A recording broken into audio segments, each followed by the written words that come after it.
아니라. 아멘. 1월 30일 화요일입니다. 오늘은 베드로 후서 2장 1절부터 11절까지 말씀입니다. 범죄한 천사는 누구며 무엇을 하고 있을까요? 라는 제목입니다. 범죄한 천사는 누구며 무엇을 하고 있을까요? 베드로 후서는 베드로 전서와는 다르게 교회 안에 들어와 있는 거짓 교사들에 대한 경계의 말씀을 주고 있는 거예요. 교회 안에 들어와 있는 이 거짓 교사들은 하나님의 말씀을 사사로이 푼다 그랬어요. 이제 자기들 마음대로 자기들의 이익과 탐욕을 위해서 성경을 그렇게 막 마음대로 변개하는 거죠. 그래서 진리를 왜곡하는 거예요. 그리고 믿음의 길을 방해하는 것이죠. 그래서 우리로 하여금, 성도로 하여금 배교의 길을 걷게 하고 하나님과 상관없는 길을 걷도록 하게 만들어요. 거기에 대한 경계를 지금 해주고 있는 말씀이에요. 그러니까 이 거짓 교사들은 교회 안에 들어와가지고 예수님이 하나님의 아들 되심을 부인해요. 그리고 예수님이 재림하신다는 사실을 터무니없는 얘기라고 몰아붙입니다. 그러니까 1장에서 베드로는 무슨 소리냐? 예수님의 하나님의 아들이 분명히 맞다. 내가 예수님을 그 변화산에서 변화된 그 모습을 보았다. 그때 하늘에서 이는데 사랑하는 아들이요 라고 하면서 하늘에 소리가 들리지 않았느냐. 내가 그때 분명히 그 체험을 했다. 그 얘기를 했다고 그랬죠. 그러면서 또 그것뿐만 아니라 성경에 이미 예언이 돼 있다.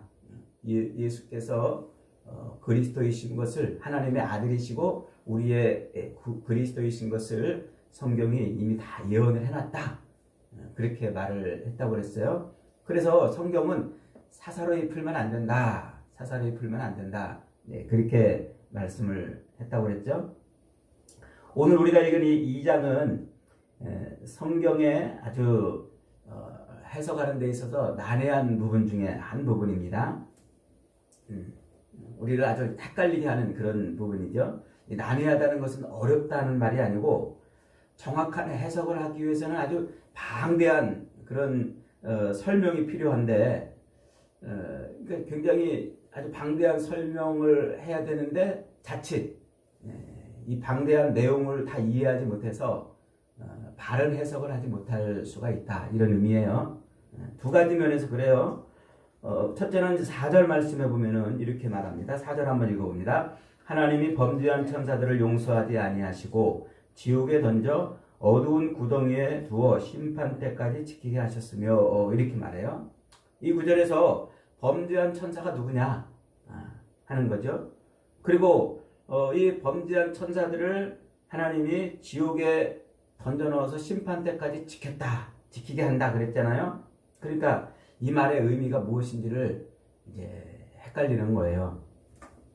이 구절을 정확하게 이해하지 못하니까 목사님들이 더러 이제 이 구절을 해석할 때 엉뚱하게 해석을 합니다.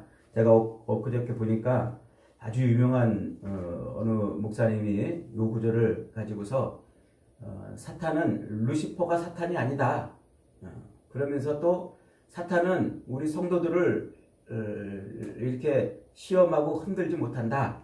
이렇게 설교를 하는 걸 봤어요. 왜냐하면 사탄은 지금 하나님이 지옥에 다 가둬놨기 때문에 지금 뭐 이렇게 돌아다니면서 성도들을 미혹하고 흔들고 이렇게 하지 못한다. 이렇게 설교하는 거를 봤어요. 지옥에 던져서 지키시기 때문이라는 요 구절을 오해했기 때문에 그런 설교를 하는 거예요. 아주 참 실망스러운 설교였어요. 그렇게 유명하신 목사님이 그런 엉터리 같은 설교를 하다니, 제가 더 심한 말로 막 좀 요구를 할까 그러다가 유튜브 방송을 하기 때문에 참습니다만 참 안타까운 일입니다. 그러니까 이제 이 성경 구절을 잘 이해하지 못하니까 그런 엉터리 같은 해석을 하는 거예요.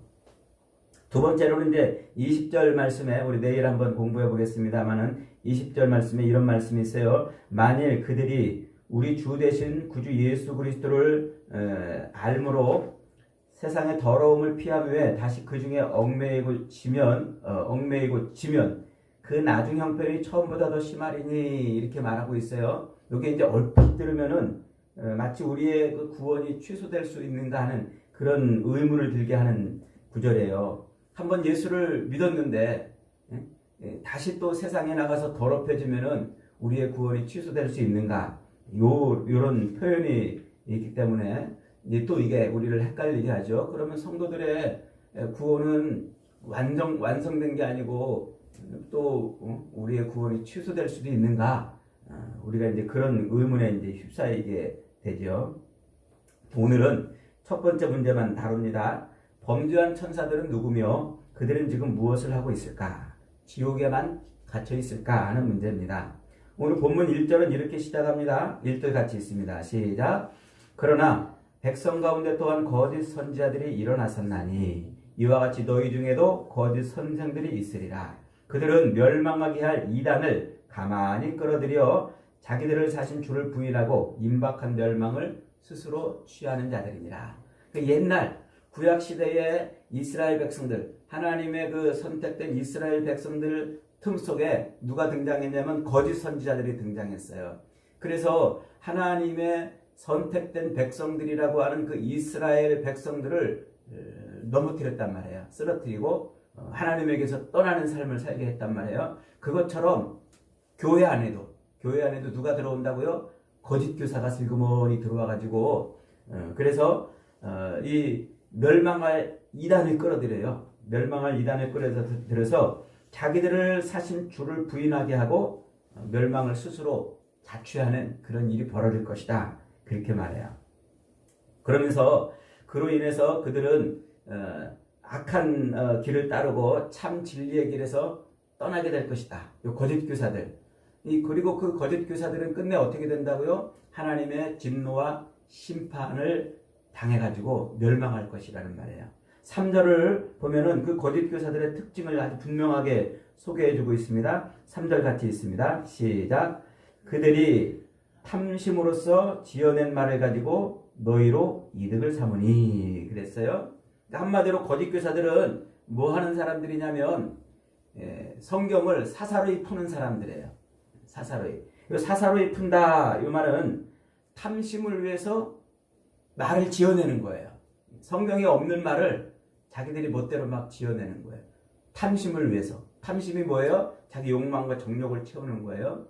그래서 그들은 자기 욕망과 정욕을 채우기 위해서, 즉 돈을 취하려고 성경을 사사로이 푸는 자들이라 이렇게 말하고 있어요.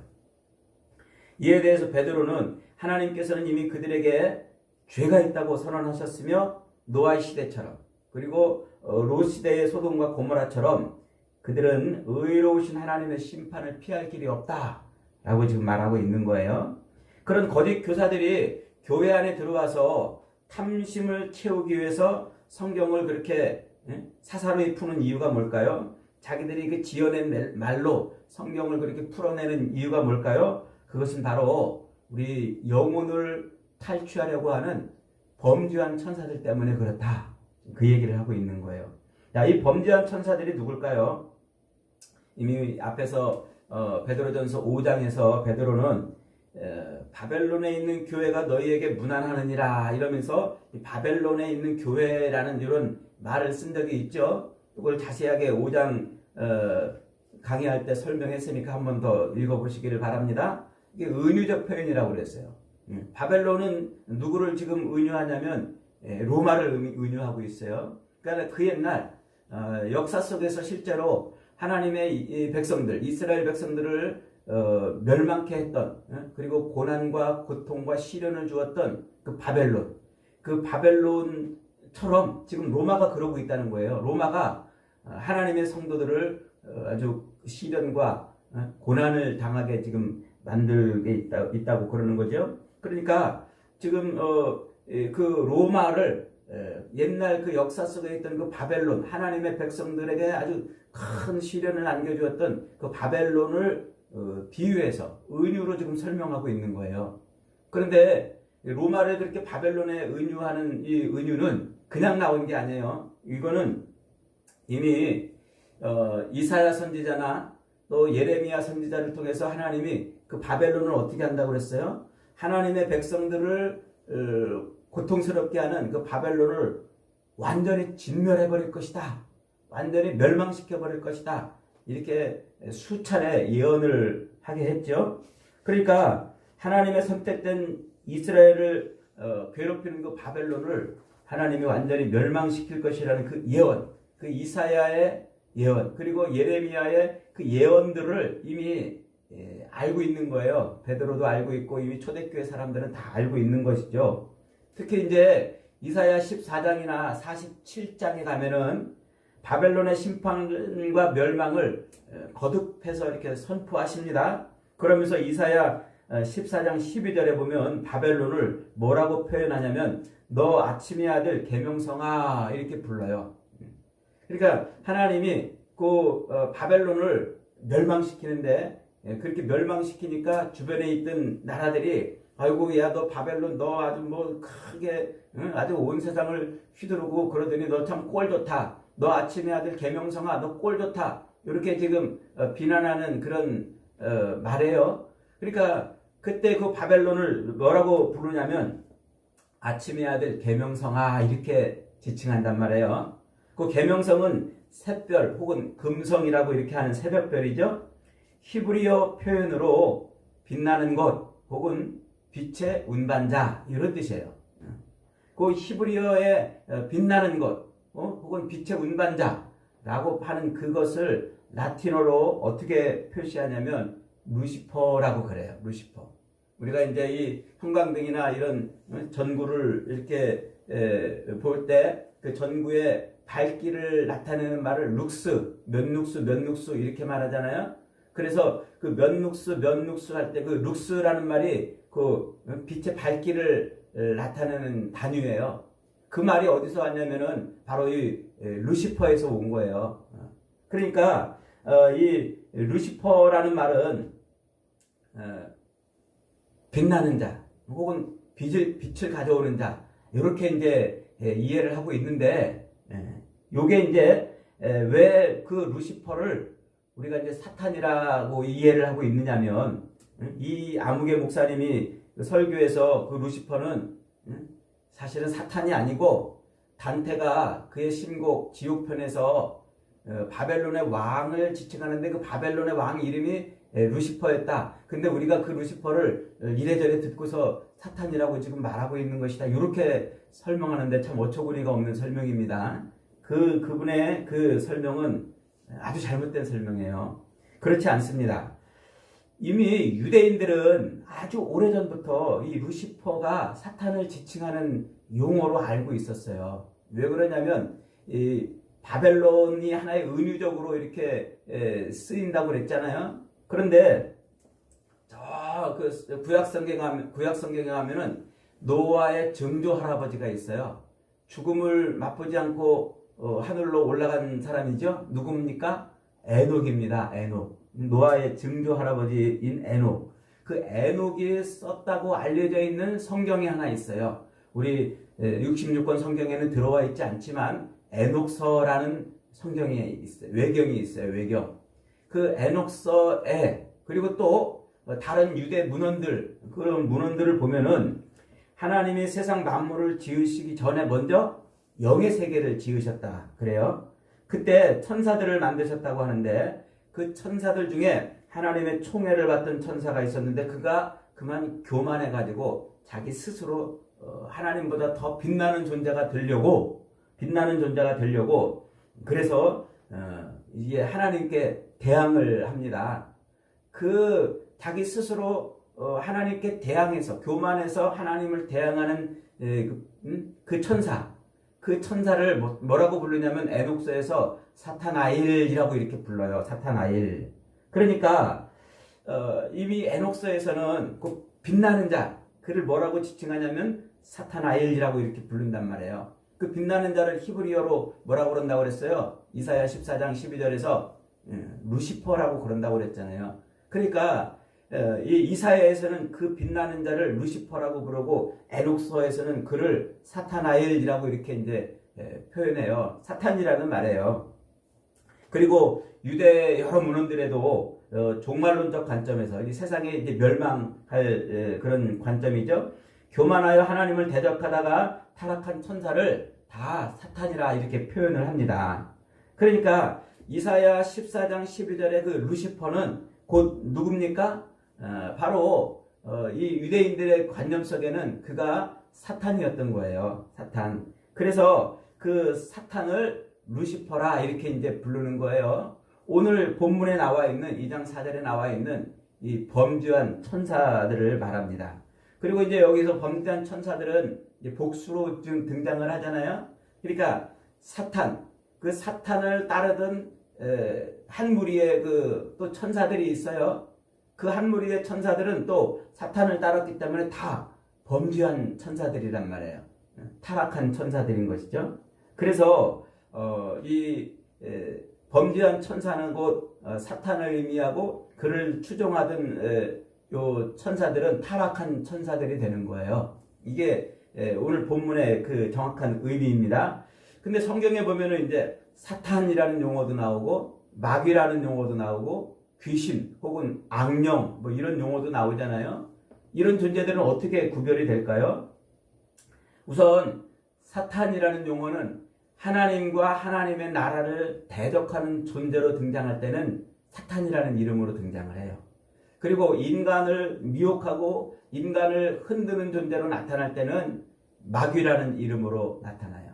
그리고 이제 성경에 나오는 그 귀신 혹은 악령 뭐 이런 것들은 다 그 사탄 또 혹은 마귀를 따르는 타락한 천사들을 의미해요. 그러니까 사탄과 마귀는 같은 한 존재인데 하나님을 대적할 때는 사탄으로 나오고 인간을 미혹할 때는 마귀로 표현이 된단 말이죠. 그리고 나머지는 다 귀신으로 등장하는 거예요. 악령으로 등장을 하고 말이죠. 자, 그렇다면 그들은 지금 어디에서 무엇을 하고 있을까요? 그 이 목사님의 설교처럼 지옥에 gat혀가지고 꼼짝 못하고 있는 것일까요? 그렇지 않습니다.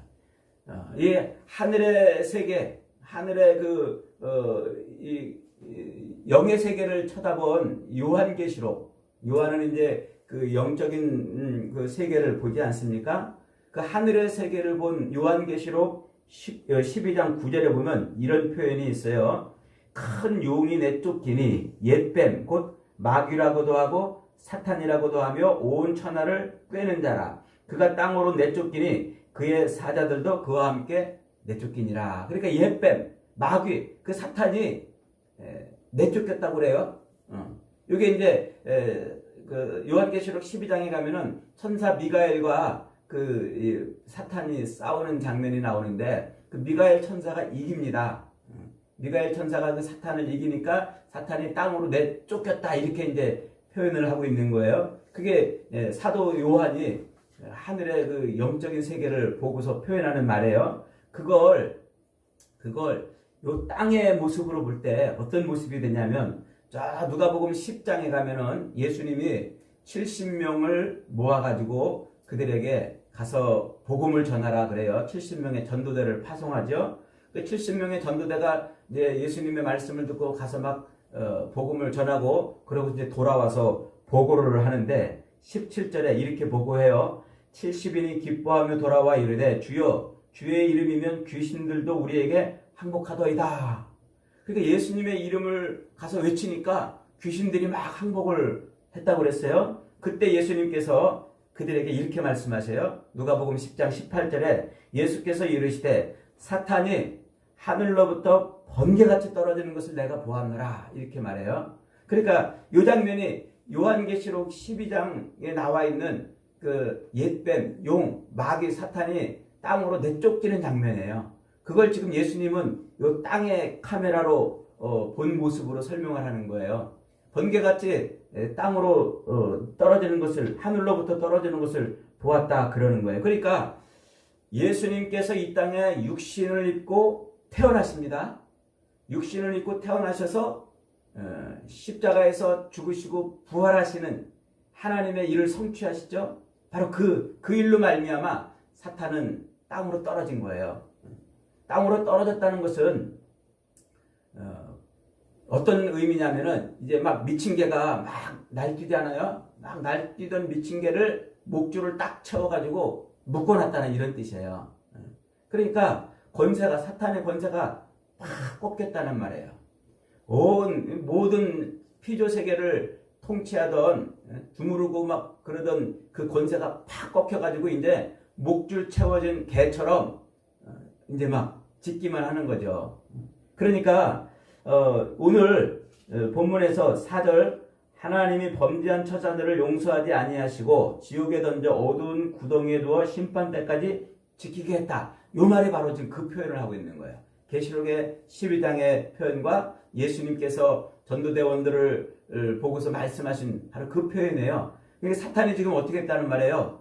권세가 팍 꺾여가지고 그래가지고 지금 힘을 잃었다는 뜻이에요. 그러나 그렇게 예수님의 이 땅에 육신을 입고 태어나심과 그리고 십자가 죽으심과 부활로 권세가 팍 꺾여서 목줄 채워진 개처럼 그러고 있지만 그러나 사탄은 여전히 졸개들과 함께 왕성한 활동을 하고 있어요. 그래서 에베소서 2장 2절은 사탄을 뭐라고 표현합니까? 공중의 권세를 잡은 자 이렇게 표현을 해요.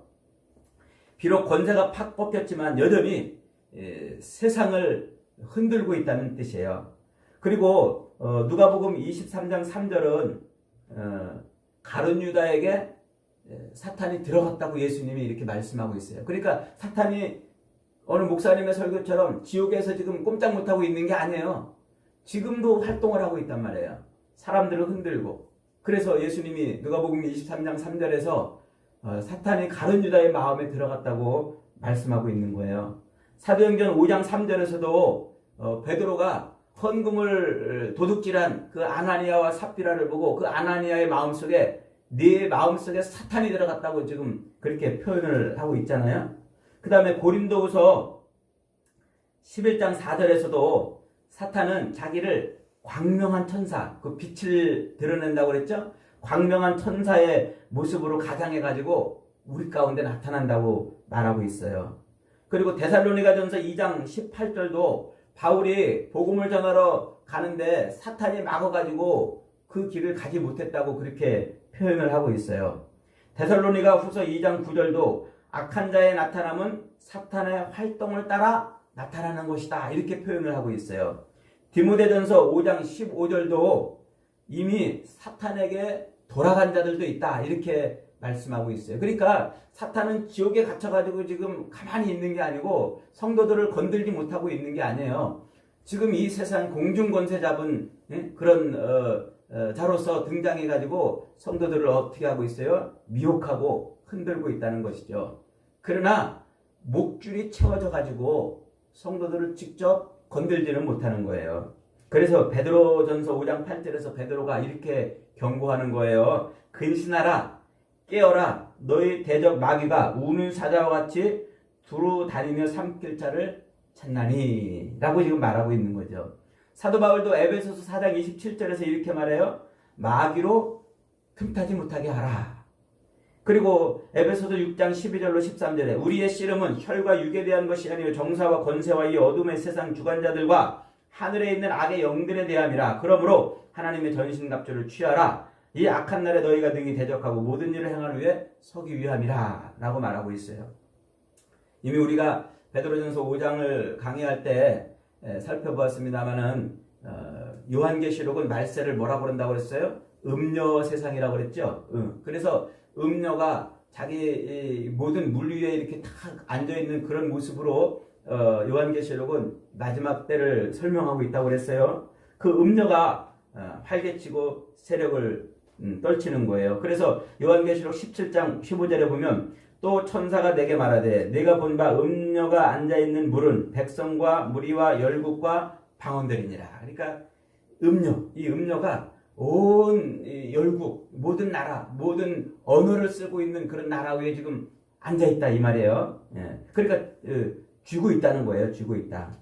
지금 모든 세대는 이 음녀가 활개치고 있는 세대란 말이죠. 그런데 그 음녀가 머리는 7이고 뿔이 10 달린 붉은빛 짐승을 탔다 그랬어요. 그러니까 이 세상에 있는 모든 권세자들, 통치자들을 마음대로 주무른다는 거예요. 붉은빛 짐승을 탔다는 것은 그가 마귀와 한 통속이라는 거예요. 그러니까 그 마귀가 음녀들을 동원해 가지고 이 세상의 모든 것들을 지금 흔들고 있다. 지금 그렇게 표현을 하고 있는 거예요. 그러니까 이 음녀는 그렇게 온 세상 모든 권세를 쥐어 가지고 뭘 하고 있습니까? 사람들로 하여금, 성도들로 하여금 음행의 술을 마시게 한다고 그랬죠. 그리고 그 음료는 성도들의 피를 마신다고 그랬어요. 사람들에게 음행의 술을 주고 자기들은 성도의 피를 마시는 그런 존재라고 그랬어요. 그러니까 성경이 말하는 이 사탄 마귀는 그의 졸개들인 귀신들, 곧 우리 곁에 실제하는 이 악령을 데리고 세상을 장악하고 있는 거예요. 실제로는 목줄에 매인 개처럼 그 권세가 꺾여 있지만, 그러나 여전히 사탄은 어떻게 하고 있어요? 여전히 활개를 치고 있다는 말이에요. 그래서 세상 사람들을 혼란케 하고 미혹케 하고 하나님에게서 떠나게 하는 거예요. 사탄이 하고자 하는 일은 하나밖에 없어요. 사람들을 하나님에게서 떠나게 하는 거예요. 성도들을 넘어뜨리려고 하는 거예요. 그리스도 예수를 부인하게 하고 그리스도의 십자가를 무력화시키는 것이죠. 그러니까 지금도 사탄은 우는 사자처럼 삼킬자를 찾아다니고 있는 거예요. 사탄은 멀리 있지 않아요. 우리 교회에 지금 베드로 사도는 뭐라고 말하고 있는 거예요? 우리 교회 안으로 슬그머리 들어와 가지고 성경을 사사로이 풀어내는 자들이 다 사탄의 손아귀에 지금 있는 자들이라고 말하고 있는 거예요. 그러니까 오늘날에도 보세요.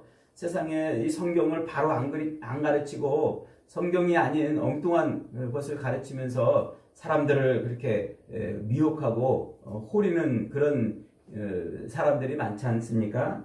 그러니까 믿음을 가르쳐줘야 되는데 믿음이 아닌 세상에서 복받는 이런 그런 이야기만 하는 그런 거짓 교사들이 너무나 많다는 거예요. 뭘 위해서 그래요? 그 거짓 교사들은 자기들의 탐욕을 채우기 위해서 그러는 거예요. 자기들의 이득을 원해서 자기들이 그냥 아무렇게나 성경을 그렇게 사사로이 풀어낸다, 그렇게 말하는 거예요. 그래서 욕망과 정욕이 충만하고 탐심이 가득한 곳에는 사탄이 반드시 역사하게 돼 있어요. 그 마귀가 하는 싸움은 우리를 믿음에서 떠나게 하려고 하기 때문에 그러죠. 믿음이라는 게 뭡니까? 믿음이라는 것은 내 욕망과 욕심을 채우려는 게 아니라 하나님의 뜻이 이 땅에 이루어지기를 원하는 것이 믿음 아닙니까? 그러므로 믿음이 없이는 하나님의 뜻을 이룰 수가 없어요. 하나님의 뜻은 오직 우리의 믿음으로만 이루어지고 믿음으로만 하나님의 뜻을 이해할 수가 있는 거예요. 그러므로 믿음은 곧 하나님의 뜻을 이루는 능력이 되는 것이죠. 믿음은 내 뜻을 이루는 능력이 아니에요. 하나님의 뜻을 이루는 능력이고 내 욕심과 욕망을 채우려는 것이 아니라 하나님의 뜻을 성취하려고 하는 것이 믿음이라 이 말이에요. 그래서 예수님은 산상수훈 마지막 부분에서 그렇게 말씀하시잖아요. 거짓 선지자들을 삼가라. 그들은 양의 옷을 입고 너희에게 나오나 속에는 노략질하는 일이라 그랬어요. 그래서 20절 이하에 보면은 그들의 열매로 그들을 알리라 이렇게 말하고 있죠. 그러면서 나더러 주여 주여 하는 자마다 다 천국에 들어갈 것이 아니요 다만 하늘에 계신 내 아버지의 뜻대로 행하는 자라야 들어가리라 라고 말씀하고 있어요. 그날에 많은 사람들이 나더러 주여 우리가 주의 이름으로 선지자 노릇하며 주의 이름으로 귀신을 쫓아내며 주의 이름으로 많은 권능을 행치 아니하였나이까 하리니 그때에 내가 그들에게 밝히 말하되 내가 너희를 도무지 알지 못하니 불법을 행하는 자들아 내게서 떠나가라 하리라고 주님이 말씀을 하셨던 겁니다. 여러분 지금 베드로 사도는 교회 안에 들어온 그 거짓 교사들, 그들이 바로 사탄 마귀에 휘둘린 자들이며 자신들의 탐심과 정욕과 욕망을 채우기 위해서 성경을 사사로이 풀어내는 자들이라는 거예요. 그래서 성경을 자기들 입맛대로 그렇게 풀어서 뭐 한다고요? 자기들의 욕심을 채우는 거예요. 욕심을. 그러므로 베드로는 지금 뭐라고 말하고 있는 거예요? 정신을 차리고 신앙생활하라는 거예요. 정신을 차리고. 그래서 이 하나님의 말씀이니 성경에 예언되어 있는 이 말씀을 온전하게 제대로 이해하고 그 말씀에 붙들려 살아라고 지금 말하고 있는 거예요. 자칫하면 우리 영혼이 거짓 교사들에게 꿰어 멸망의 길을 갈 수 있기 때문에 그렇습니다. 사랑하는 여러분, 오늘도 저와 여러분은 자기 욕망과 욕심을 채우려고 사는 것이 아니라, 또는 자기 탐심을 채우려고 성경을 사사로이 푸는 사람들에게 끌려 영혼이 털리는 인생이 아니라, 자기를 부인하고 자기 십자가를 지고 주님을 따르는 그런 인생들이 되어야겠습니다. 오늘도 자기를 부인하고 자기 십자가를 지고 그렇게 주님을 따르는 온전한 믿음의 길을 걸으셔서 생명의 면류관을 받는 저와 여러분이 다 되시기를 주님의 이름으로 축복합니다. 아멘.